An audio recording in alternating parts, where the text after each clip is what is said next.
Novelist Meg Cabot has written and published over 50 novels of young adult and adult fiction. Her books in the Princess Diaries series were adapted into 2 feature films. She will appear with the Westerville Library Meet the Author Talks on September 17th. More information about that is available at westervillelibraries.org/authors. Welcome to Craft, Meg Cabot. Oh, thank you so much for having me. Well, we're delighted to have you and happy to hear all about what's going on with the Princess Diaries. I understand there are a couple of new things in the works. Oh my goodness, there are. There's a graphic novel of the first book that's coming out in April of 2026. And of course, there's some big movie news, which is that they're going to start filming pretty soon. Princess Diaries 3. So Awesome. it's very exciting. Lots of stuff happening. Tell me about the graphic novel. That looks like a new thing for you from regular novels.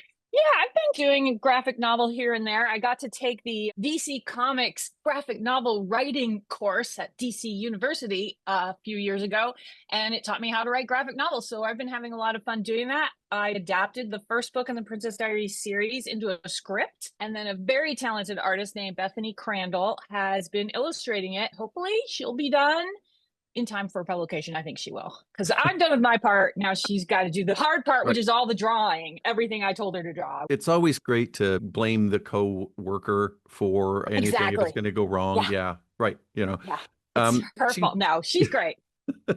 So you went to the DC University where you learned about writing graphic novels. It's a course that they offer to aspiring graphic novelists. And I got to attend with Laurie House Anderson, who wrote the book Speak, and tons of other authors. We had a great time, and we all wrote graphic novels after we graduated. It was amazing. It must feel sort of odd having the success that you have had to then go to a graphic novel writing seminar. Not that there's anything wrong with graphic novels. It's just such a different view of writing a novel or telling a story. What were some of the things that you took away from that? Yeah, absolutely. I think this is really good for somebody, who has a job to learn about other aspects of the job that maybe they've never tried before. And so it really helped me to envision how to tell a story even better, because you're doing it pictorially. And there's a lot about how you want to have a very exciting action scene on the right-hand page. So the reader is forced to turn the page to find out what happens next. So all of your really exciting action always has to go. And it's really hard to figure out how to write it that way so that most of the right-hand pages have a very exciting, crucial moment. So I found out a lot of tricks that these novelists have been using. Yeah, I have read, I don't know how many graphic novels and comic books, more than I should really admit. And I have never noticed that. I feel out of the loop and a little bit under-intellectualizing, I guess. It could just be DC graphic novels. I don't know if that's something all graphic novels, but I'm utilizing it in my graphic novels that are not for DC, and they seem to be working so far. Although none of them have come out yet, but hopefully. It's got to be much harder to do that with a regular novel, to plot out the pages and say on the right page, I'm going to write, a cliffhanger. Every page is going to be a cliffhanger, right? Yeah, you don't think about that at all. But yeah, especially when you're writing for kids, because you want the kids to stick with the book and turn the page. It's really fun. It's a great challenge, but I am relieved my part in that is done. And now I can go back to writing regular novels. I don't have to worry about that whole aspect of it. I was just about to say, are there other new graphic novels that are on their way out? I have Black Canary, the graphic novel that I wrote for DC Comics, and that is already out. And then I have a new graphic novel series that's going to be coming out, but not until after we get this Princess Diaries graphic novel out, which, like I said, will be out in the spring. So lots of exciting stuff happening. Yeah, that's cool. I don't know what all you can tell me about the third movie, other than it's maybe in production very soon. Anything else you can give us, or are those the sorts of secrets that you will only tell to the audience members that go to your talk on September 17th? Yes, you are so right. I'm also going to show scenes from the graphic novel, but we're going to talk about the insider stuff of making Princess Diaries 3, which actually starts filming around the time the graphic novel comes out. So like April 2026, I think. And I've read the script. It's amazing. And I will reveal details at the event. It doesn't have a subtitle like Electric Boogaloo or This Time It's Personal. It doesn't yet, but I agree with you. It definitely should. Those are two jokes aimed aimed at people roughly our age. I know. Those were Yeah. the days, right? Uh, a couple of years ago. So after 50 books, what keeps you writing? For me, I've always written stories and loved writing stories. And I did get therapy about it. And I found out that that is what I do as a coping mechanism for stress. And so I was like, oh my God, I guess I've had a lot of stress in my life because I've written a lot of books. But yeah, it's actually not good because you do need to actually focus on problem solving in your in your life and not problem solving in your fictional stories. So I think anybody who writes knows exactly what I'm talking about. It's much more fun to hang out in the palace in Genovia than to hang out in your actual house and have to deal with the bills. But you do Mhm. need to do that every once in a Yeah. while, it turns out. So do you ever ask the people in your life to put you under more stress so you can be more productive?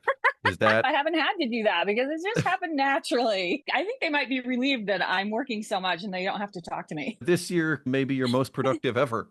Oh my Right. God, you're not kidding. I think we're going to get a lot of great art out of this. It's going to be fun.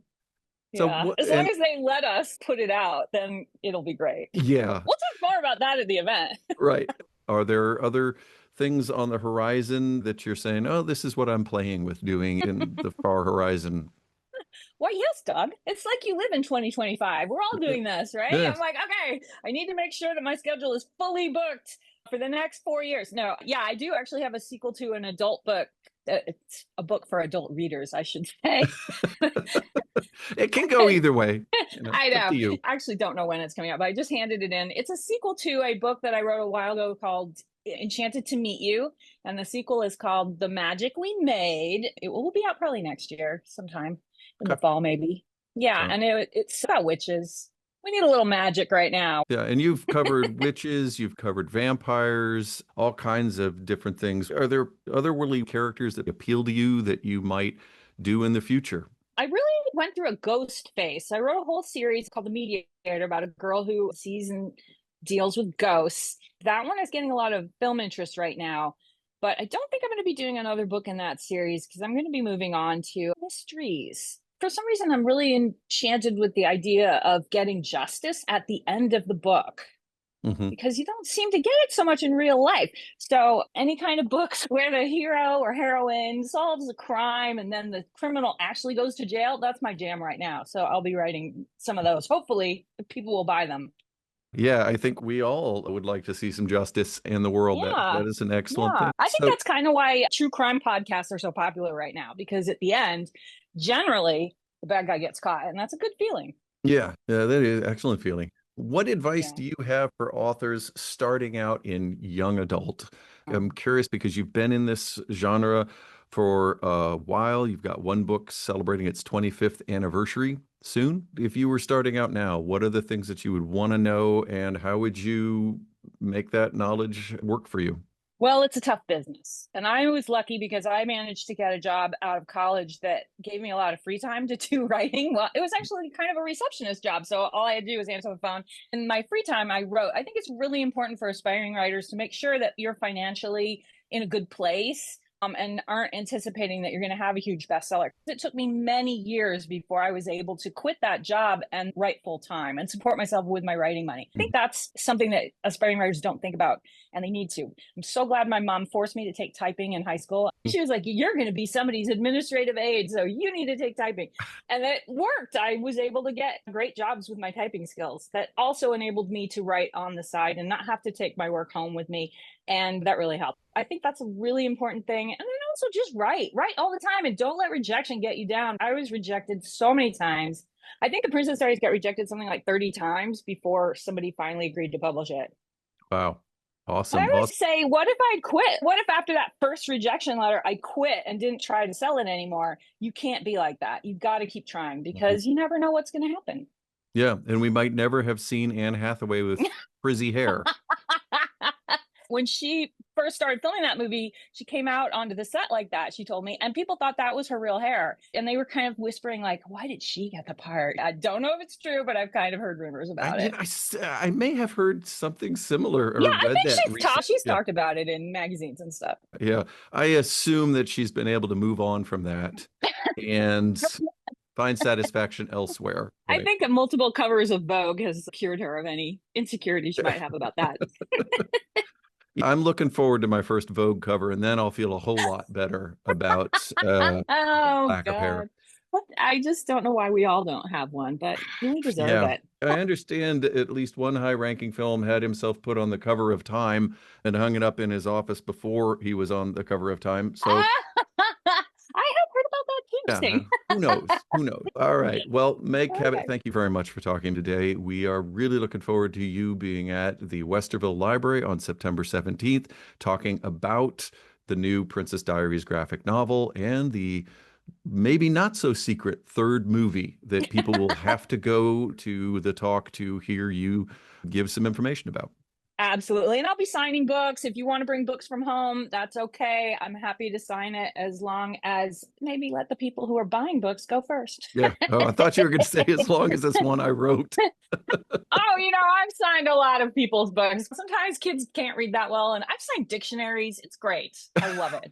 I'll sign anything. I don't care. Why did somebody bring a dictionary? It was a little brother of the girls who were gathered there. He didn't have a book because he never had an interest in it. Somebody was like, "Here, I have this. You can go have her sign it."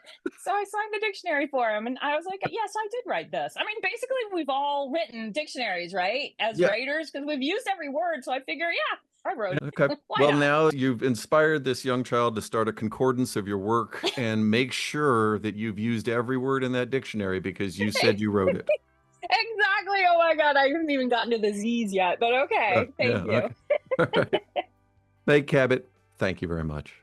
Thank you. This was great. For more information from my guests, visit www.crafttheshow.com. This is Doug Dangler. Until next time, be creative.